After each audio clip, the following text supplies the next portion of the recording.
Watkins Glen International. Fans getting ready for the restart, and we are as well in the Sirius satellite radio at the Glen. The leader is Jeff Gordon. We'll set the running order in a minute. Let's check with Marty. Alan Wally told us in Countdown to Green just how important braking is here at Watkins Glen. Oftentimes, to pass someone here, you have to outbrake them going into the corner, and that's today's built for tough moment. So how different is Mark Martin's car today versus the car he says run next week at Michigan? Well, one of the most noticeable differences are the brakes are a lot bigger, the rotors are bigger, thicker pads. Also getting air to those brakes is a big key. Ford engineers spend a lot of time trying to get the brake package right here. That doesn't even talk about the transmissions. Also, the gears are very important in a road course racing. They spend a lot of time on these two road course races in the Nextel Cup schedule. You know, some teams trying to find that balance you're talking about always to get away from rear wheel hop is they're using different manufacturers front and rear. We saw AP Racing on Mark Martin's car. He may have another manufacturer on the rear. He may have AP, but some of the guys, AP on the front, another manufacturer on the rear. They're looking for that balance to see what works. And sometimes these brakes are too aggressive. You put, like you say, APs on the front, and they're so aggressive, you got to put Brembos on the back or something to find that balance. Well, when I first started driving these cars on a road course, those things were a quarter of the size. I know, they're we huge. just saw them. And they didn't stop these cars. You know, brakes used to be about $2,000 for the car. Now they're what? $10,000 for a car or something. All right, here we go. Jeff Gordon leads. Tony Stewart is second. Kurt Busch third. Matt Kenseth fourth. Bobby Labonte fifth. None of those drivers pitted under this caution. That means we'll see them on pit road under the green fairly shortly.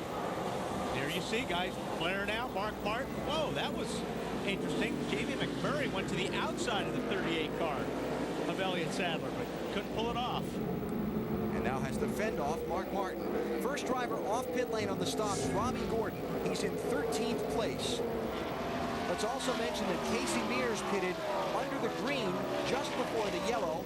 So he stayed on track under the caution, passed all those guys. He's running 14th. Robbie Gordon got him on the restart. Dale Jr. is 15th. And then all the other guys farther on down who stopped. How about Robbie Gordon? What did he do in his pit stop, Matt? Going for track position, took left side tires only, knowing some other drivers were going to pit. They want to try to beat those guys out. Robbie said the car was very strong. It is just so difficult to pass here. Well, that'll be interesting to see how this car reacts with changing just left side tires on a road course. And I don't see where this pit stop got them anything. They've still, I think the fellas that stopped have still got to stop twice again, and the leaders are only going to stop twice. Here's the trick to the strategy and the rub to the strategy these days. First of all, the big picture on strategy is start at 90 laps, which is the distance today. Take your fuel mileage number and count backwards. You want to stop as soon as you can and stay on track longer later in the race.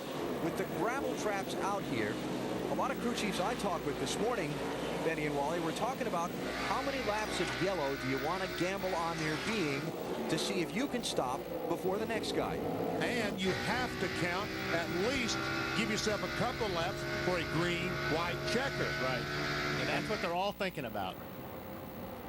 Bill's got Sterling Marlin with him back in the garage. The crew working on the car, your version of what happened out there, Sterling. I got run over by a bug-eyed dummy, I guess.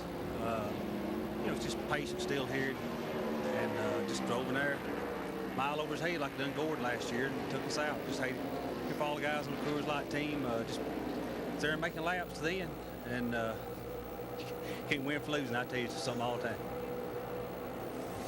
Well, that's a quote that'll make the papers. Yeah, and I feel Sterling is right there. That could have been avoided. Biffle could have cracked the throttle and give Sterling a break on that deal and not turn him into the guardrail.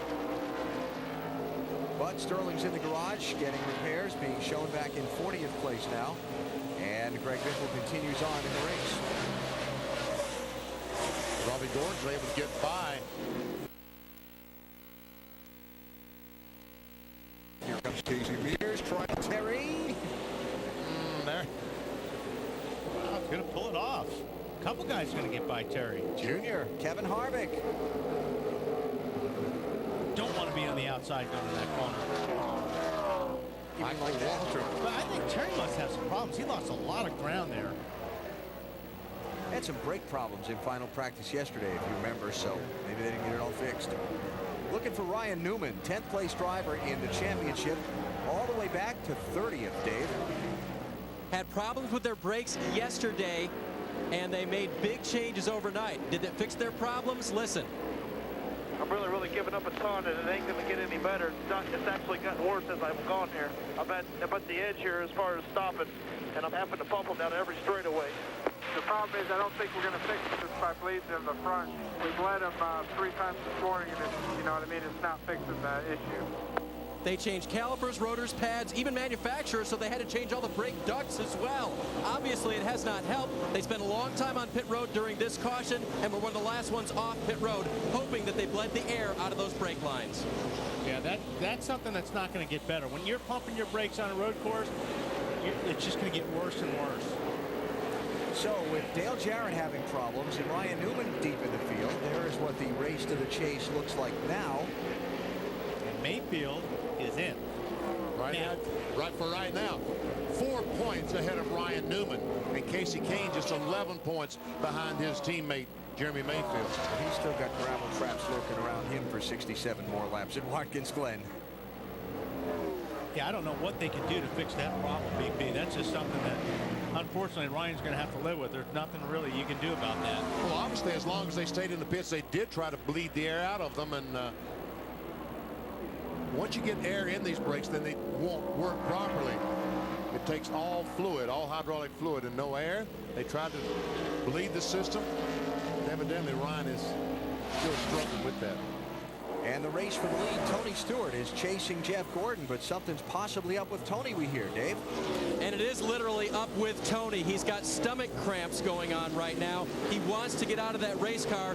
Hates to even think about it running second. They're looking for one of the road course drivers that may not have gone home yet, specifically right now, Scott Pruitt.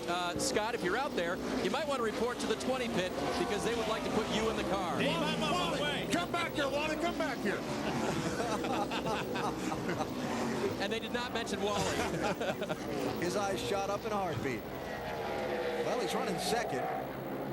Hard to get out of a race car performing that well. Yeah.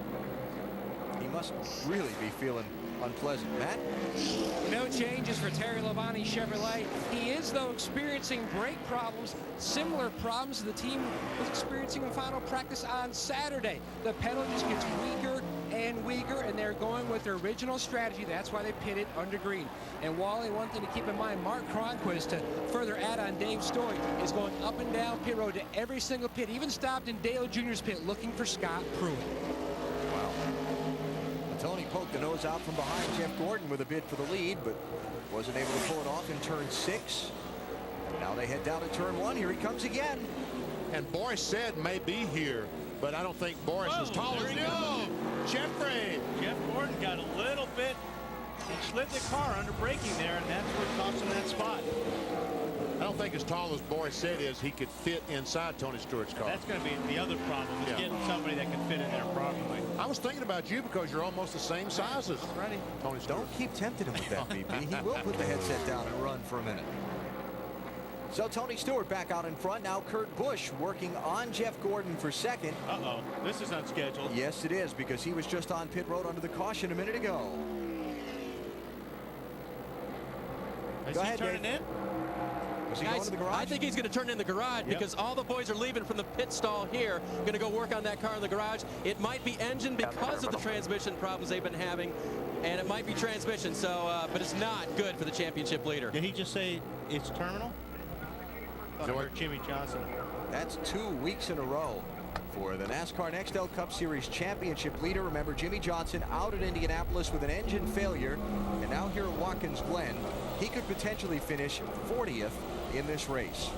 These DuPont guys need to get back to their pits because it looks like that Jeff Gordon may be having some kind of problem. Comes Kurt Busch into the picture. Yeah. I think Wow. It looks like, yeah. Jimmy Johnson would give up the championship lead if he falls out of the race here and Jeff Gordon is able to finish. But what a great time to have trouble. I mean, if you got to have trouble in a season right now, this is the season to have trouble in. This is the time to have it. That's right. Here's what Jimmy Johnson said just a minute ago. That's terminal. Won't even turn over. Engine. Dave, you got more? Well, just that Jimmy is very disappointed with us, obviously, but it's because he was so much better after using Jeff Gordon's setup on this road course. He'd been running his own setup up until this race, a softer front end, and he finally went over to Jeff's side saying, you know, if Jeff's that good, I've got to try it, and he was happy about where it was going. Bill?